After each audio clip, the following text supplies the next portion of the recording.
Cause you need a man, I need a man who can keep me satisfied. You better shape up, Right, today's video is called Visiting Oral Sex. Once again, I didn't know what to call it, but I want to talk about oral sex. But this time, I actually should like put something to do with like hygiene on there, because like, feel the resurrection.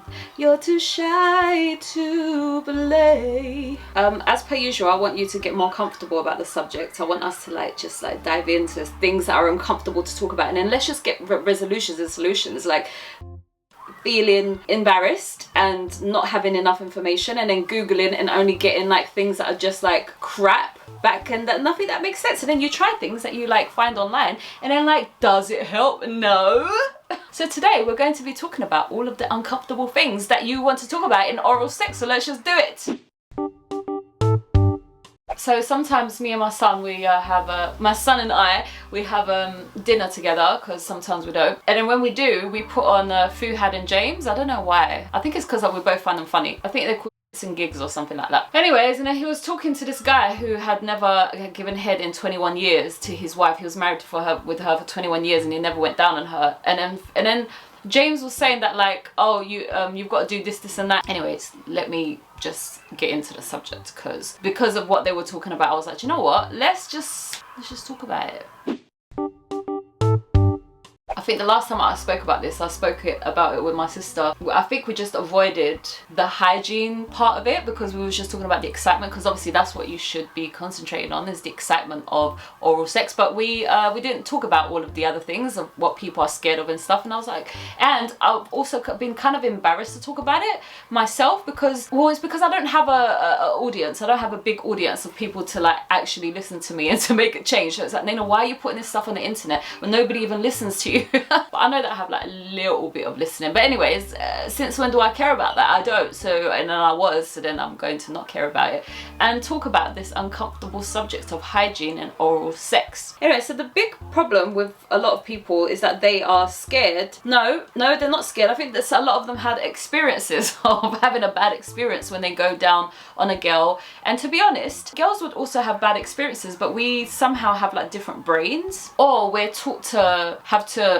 withstand more as a woman than you do as a man. And it's so funny, I saw this video of the guy trying to get the period cramps, and then the woman was doing it with him, and then she was just literally just like standing there like, and the pain was doing nothing to her, and then the man was like struggling and dying, and she was like, this is not even the period pain yet, and then she was just putting it up and up and up, and he was dying, and she was like, no, not there yet, this is not what I feel in my period.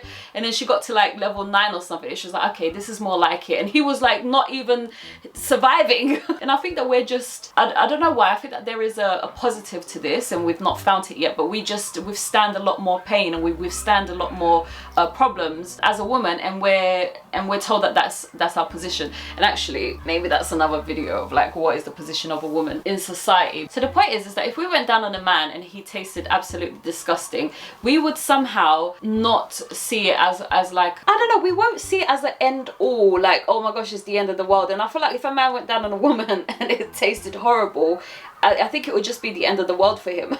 Anyways, because gosh, I hate saying this every time. Why do I have to keep bringing this up? And I don't have to bring it up anyway, so I'm not going to bring it up again. But I have a sensory issue, right? So then my sense of smell is very strong. My sense of taste is very strong. And so then I have always been a little bit like, oh my gosh, what are you going to taste if you taste me? Did that ever stop me? No. Why? Because I'm a sexual person. I want you to lick my vagina, but I was scared, because it's like, what do I taste like? And then also, if I taste a guy and he tastes a bit like, oh my gosh, and then it's like, oh my gosh, what do I taste like? And then if I have like, I don't know, there was all these things that will happen, especially when you're growing up, where you'd be scared of what it is that you taste like or smell like as a woman. And I'd be scared. Like I said, did it stop me? No. Did I still let you do it? Yeah. Was I scared? Yes. But the enticement of it was too much, and so then go ahead, put your head down there and do it. Right, anyways, have I ever had a boyfriend who hasn't done that? I can't bother to think about that, there's been too many of them. So then I'd pay attention. And then furthermore, right, I was so confused, and I used to always talk to a friend that I had about this, and and it's like, what is a woman supposed to taste like? What is you know, the template? And then you'd Google it, because I was obsessed with this. Like I said, my sensory issues were a problem, and I was obsessed with like, what am I supposed to taste like? What am I supposed to smell like? And I'll talk to her all the time about it. And then it was just so confusing, because the internet is like, oh, it's supposed to be a light odor, and then the other one's like, no, you're not supposed to have no odor. And then like this girl would be like, I don't smell and taste like nothing, bearing in mind she probably doesn't have a sensory issue like mine, and maybe she does taste and smell like something, she just doesn't know it. But she's like, no, I don't taste like nothing. And it was so confusing, and my poor little brain just couldn't make up the conclusion. So then I would just talk to everybody, or girls, about this, like, what do you smell like, what do you taste like? And obviously if they were my friend, they're so used to this type of behavior from me. But if you're not my friend, then you just think that was a weirdo. But that's fine, because I am a weirdo and I want the answer to the question. So then I will ask people, maybe they lie to me a lot, because if somebody asks me like, what do you smell, actually I wouldn't lie to them, I'll tell them the truth. Anyway, so then we spoke a lot about this, and this friend that I had, this long-term friend that I had, she was adamant that what I am embarrassed of in terms of taste and smell, because there is a distinct taste and smell, is what some men absolutely love, and that's what they call this sweet taste. And because we don't go around tasting each other's vaginas, we don't really know. So of course I would experiment and taste myself and smell myself to see what it is that they were experiencing. What I understand is that the pre-cum of a man is exactly the same thing as the witness of a woman. So whatever the man tastes like when you give him head and then he's getting turned on and then he has pre-cum of how much he's enjoying it, that taste of what you taste or what you might smell in that pre-cum is exactly the same as what a woman would taste and smell like in her vagina. So then let's eradicate this woman having this singular experience where men don't have it but women have this problem but men don't. No, it's the same thing. And because obviously I have sucked penis before, I am very aware of what pre-cum tastes like and what cum tastes like. So then it's the same thing. It has the same taste. I, because of my sensory issues, might not necessarily enjoy it, and I might be like having to force myself to have it in my mouth, not the penis, the pre-cum, because obviously I like the penis, I want it in my mouth, but not the pre-cum. And so then that's something that I have to enjoy. But then I also noticed that sorry about this, I don't want to hurt people's feelings, please just stay with me, let's talk about this, let's be comfortable while we talk about this. So then I remember one time I tasted cum and it tastes like what he had eaten, and he had eaten chicken and chips and I could taste it in his cum, which I know that will kind of be disgusting for some people, because it's actually making me want to gag right now. I don't want to taste chicken and chips when in your cum. I prefer to go and buy chicken and chips and eat it. I don't want to taste it in your cum. I want your cum to taste like nothing. But it's actually kind of impossible, because I think it is, you know, we are what we eat. So if you know that you're going to be having loads of oral sex, like maybe you should keep your food clean that day, because it's going to be all over it. Having said that, what I did notice about a woman, which I don't know how this correlates to a man, is that when she becomes aroused, so she has discharge, right? Normal discharge, and that would taste and smell like a particular something, but she... Great. Yes, we want noise in the background. That sounds like metal. I tell you what, I have become so much more violent. Like my violence before was like only when I used to like see red. Now I don't even need to see red anymore. I actually just want to go outside and cut his head off. I actually just want to do that. And my anger is not that much. Like my anger is just a little bit of like, why is like everything so disturbing? Like, can I just go outside and cut his head off? I don't know why my thoughts are just becoming so much more aggressive.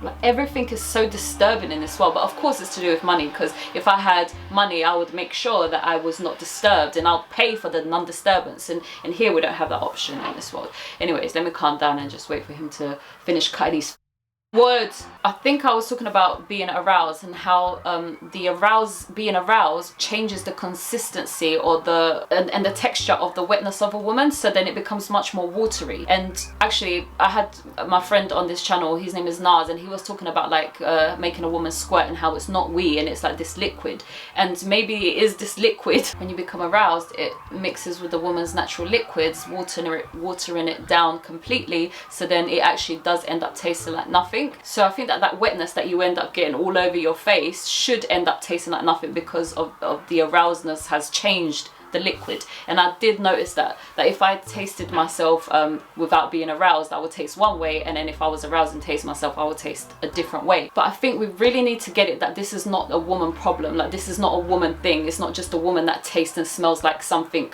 the liquid. It's also the man. It's both of us. We both have a liquid, and it both tastes like something, it both smells like something. And yes, if something is unhealthy in your body, like for example the food that you eat, or if you have an infection, then yes, that can be heightened into a very negative experience.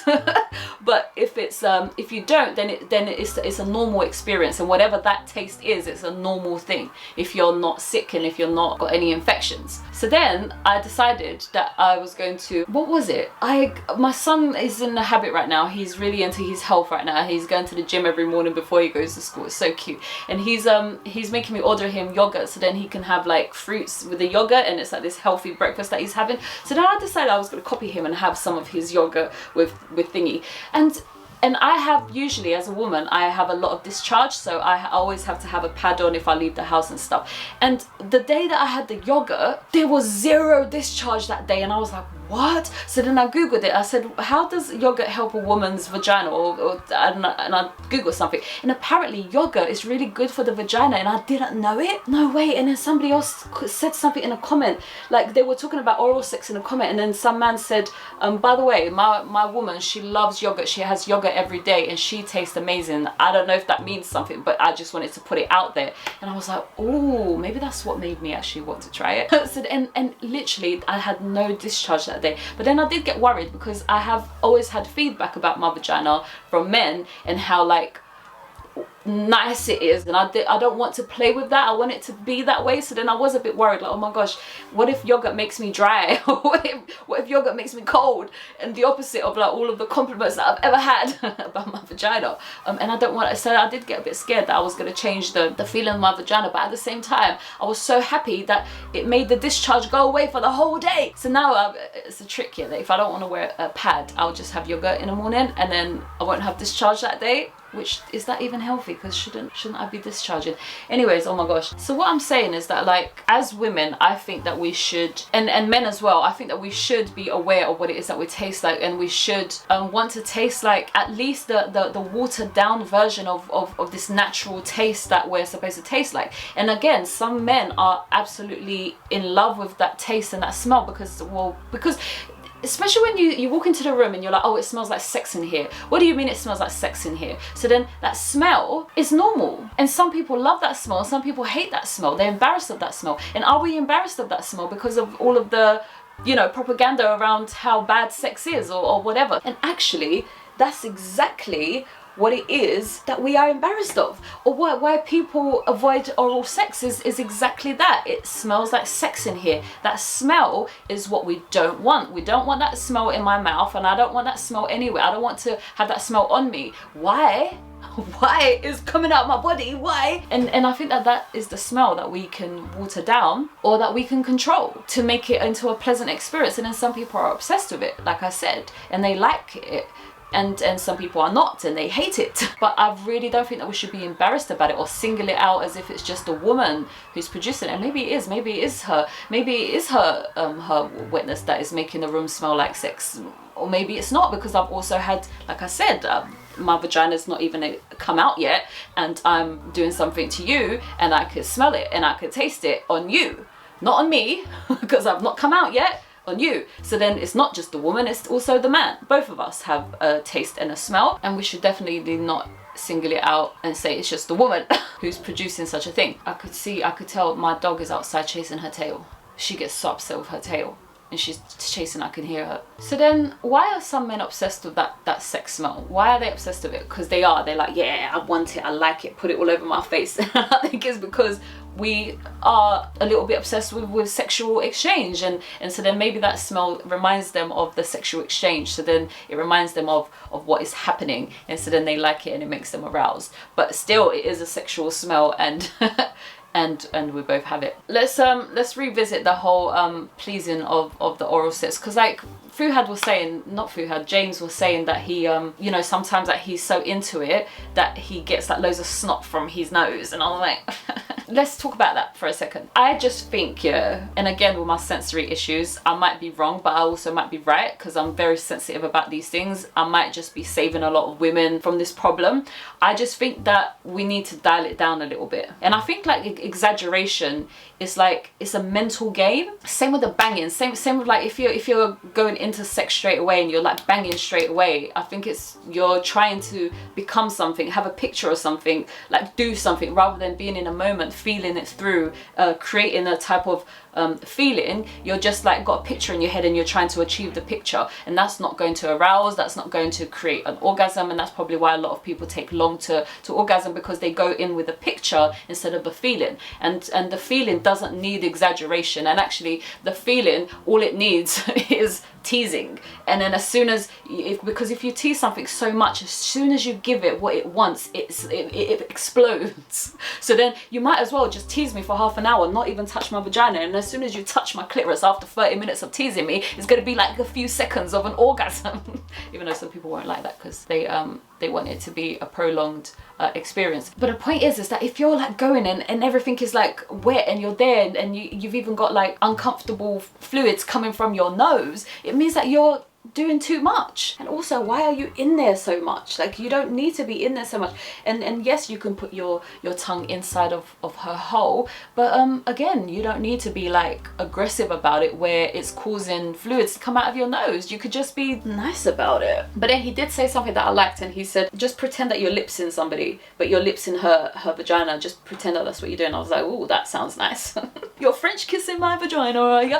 And I did like that. Though you just need a little bit more pressure. Like, you can't just be too soft, like lips in, you know, too softly. Like, it has to be a bit more pressure than the usual. But you don't need to be suffocating down there, because like I said, if you tease right, you're only going to be there for not that long whatsoever. And if a woman wants you to be down there for like 10 minutes giving her head, I think it's just a mental game in her brain of like, yeah, he was down there for ages, yeah. And it's like this like control thing rather than the actual pleasure of it. Because I want to be going away thinking, rah, he made me come in seconds, and that's impressive. That's what I want to be going away thinking. I don't want to be going away thinking, oh, you were down there for half an hour. Like this one guy, he went down on me for like ages, and I was trying to pull him up, and he was like, no, I want to finish. And it's like, you're not going to finish nothing because you didn't do anything right. And in the end, he gave up, and I was like, I'm sorry,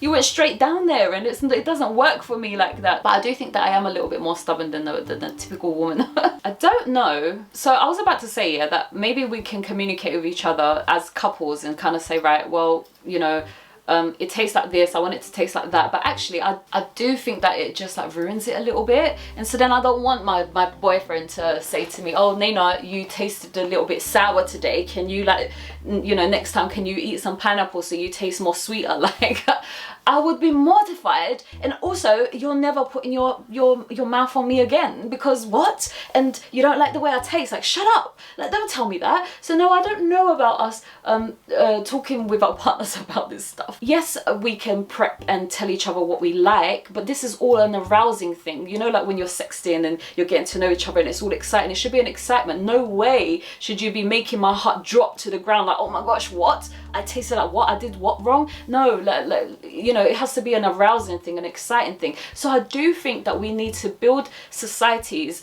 with the same sex where we can advise each other, help each other to become a perfected body. So then when we go with the man that we have an absolute crush on, or the woman, everything is perfect.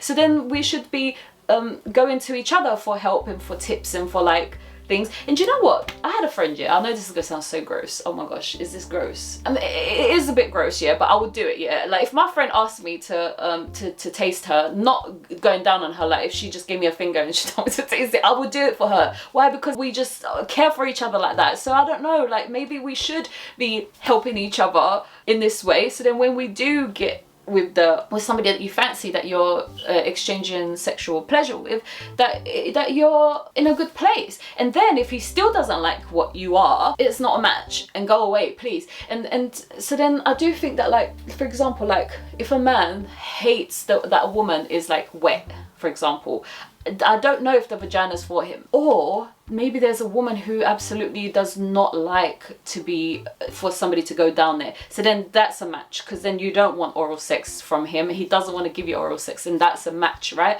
I definitely like oral sex. I definitely want to give oral sex. So then I need to be matched with somebody who agrees with that, and not somebody who gets cringed out about the wetness of my vagina around his mouth. And then also, like, we can, like, I don't know, like I keep saying, I feel like sometimes it's just a mental game. Like, oh, you're putting your tongue up my vagina because you're trying to prove a point, and then I like it because I'm proving a point that you're doing something that's like so da-da-da. But we're not thinking about the feeling. Is the feeling even producing anything? Is your tongue even producing something? Or if you were to be kissing and sucking on my clitoris while your fingers was inside of me, then your fingers are a bit harder, they're a bit longer.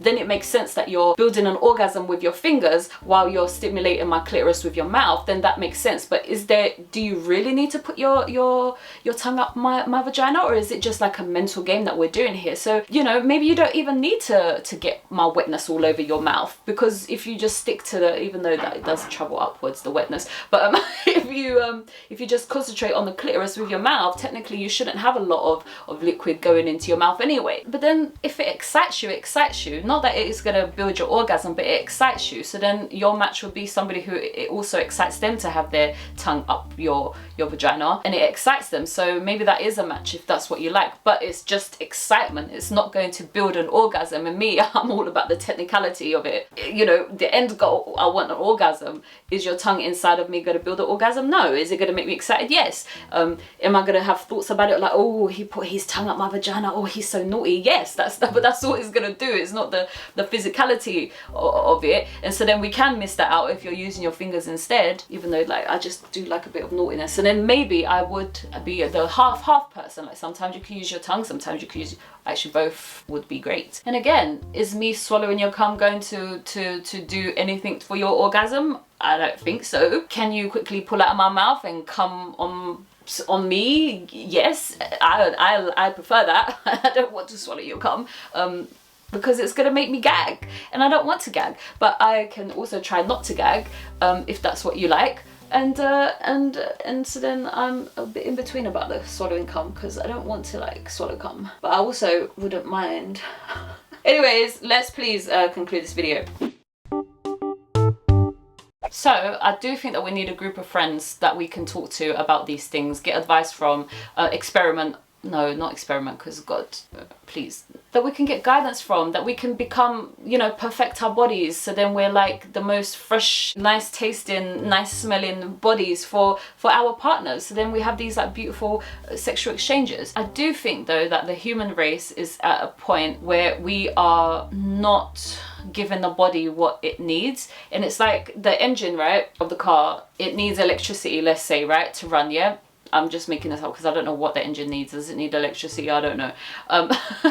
And instead of giving the engine electricity, we're giving it water, and then the engine is like not working properly. And I feel like that's what we're doing to the human body. Like, we're just giving it things that it's not supposed to be having. Again, I don't know what those things are. I don't know. I'm not sure, but something is wrong here. And so then I do think that our bodies are producing things that is not the best. And so then we are faced with these embarrassing moments when we realize that our taste and our smell is not at its best. But I feel like, let's talk about it. And if you don't have any friends, and maybe this is why these types of videos are helpful, because then I could be somebody's virtual friend and tell you these things and talk about these things. And this is why I don't think that we should be embarrassed to talk about it, because you need help. I need help. You need help. I want to taste beautiful. I want to smell beautiful all the time. So what, you know, and if I'm not, and if I've got these problems, what's the problem? The internet doesn't tell me. I go to my doctor, and then my doctor's like, oh, you know, eat more fruits. I eat more fruits, nothing changes. And my friend's like, Nayna, I think it's normal. Like, what you don't like, I think it's normal. But where is the knowledge? Where is the support and the reassurance of like, oh no, this is quite normal? And obviously my only reassurance is ever with my boyfriends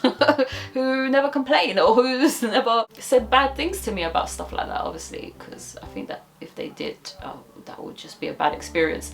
Anyways, and then also I just think that everything is much more simple. Like, we don't need to make an extravaganza, is that a word, of a thing about this. Like, it could just be calm, it could just be beautiful. And like I said, the teasing is just the thing that would make oral sex complete is the teasing. Yeah? Oh, am I gonna touch it? No, I'm not. Oh, you want me to touch it? Well, I'm not gonna touch it. You know, like teasing. And so then I want to practice teasing on somebody, because what I realized reading these books here is that I want to be the instigator. I want to be the predator. Yes, I want to also be the non-predator, and I want to also be teased, but I want to also learn to do it. And maybe this is the masculine and feminine balance that we've been talking about in spirituality for so long, where like we should have a balance of each. I shouldn't just be the, you know, the female receiving and kind of being teased. Like, I want to also know how to like tease, and my teasing has only ever been as a receiver, not as the predator. And I want to be the predator. Why do I want to be the predator? Because it's just so sexy that he knows how to do that, and I want to be him, basically. I know that loads of men in this world, yeah, but they can off, don't believe in that. They're like, no, the woman was made for this, the man was made for that, that's what it is. And it's like, no, I would be what I want to be, and I want to be the predator. I want to be the instigator. I want to be the one in control sometimes. Here we go, cutting the wood again. Listen, as soon as I have somebody to practice on, you know I'm just gonna be making loads of videos about things. I do know that it's a mental game, because if somebody came to me with like all this aggression, like, yeah, I'm confident and I want to like dominate you, I'd be like, oh, go away, please.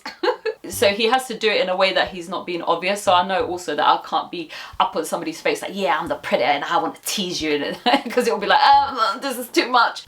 So I do know that it's a game. It's a game that we learn to tease properly, and to entice people properly. But it's a game, and it's a game that I want to learn to play. Right, quote of the week.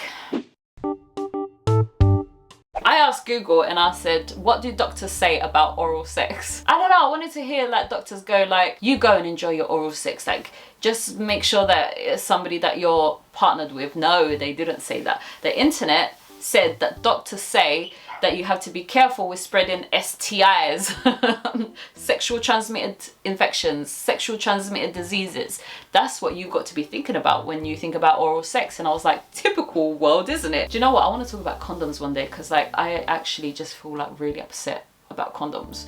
And anyways, and then they were saying that there's actually oral sex condoms, and that you can actually protect your mouth while you're giving somebody oral sex. And I was like, what? And actually in the book Wildfire that I read, the middle book, yeah, he didn't have sex with her without a condom throughout the whole entire book. And I was so upset, because I wanted it. I wanted him to feel the rawness of her vagina, and he didn't. He had a condom every single time, and it really to me off. I know this is so controversial. I'm so sorry to what this world is anyway. And that's exactly what they said about oral sex, is that we need to be careful and that we need to do things with condoms. But I just don't know, does it feel the same? Do you still, if you have a condom in your penis and you go inside of a vagina, do you feel the warmth? Do you even feel the wetness? Do you feel the consistency of the wetness? Or are you only feeling like, is the condom thin enough where you can actually feel the wetness? And if not, what? So you're having sex and you can't even feel that wetness? Sorry, I know I'm just like, I know this is such a controversial